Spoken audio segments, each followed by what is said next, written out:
عزیزی میگفت رفتم خواستگاری، فکر میکردم این چند تا سوال اگر من بکنم خوب جواب میدم. اهل دود هستی؟ نه.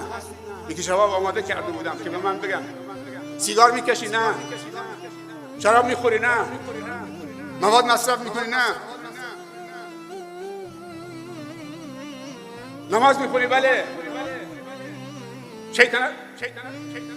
دیگه رفتم اونجا گفتم پول داری؟ گفتم نه. نه صحبت از نماز کردن، نه سلامتی کردن، هیچ. پول داری؟ پول نداری مال زن گرفتن نیست، برو مال کارت. بگو سوالایی که جواب شما کرده بودم نماز میخونی؟ بله. اصلا نه سوال از نماز، نه از سوالی از شرم و حیا، از فلان، از هیچ، از ارزش ها هیچ نشد. چرا بعضی از پدر عروس ها یا بزرگان پدر و مادر عروس میخواد شب اول عروسی دامادش رو چپاول بکنه، 500 میلیون 1 میلیارد پول بده، تو دامادت رو غارت میکنی؟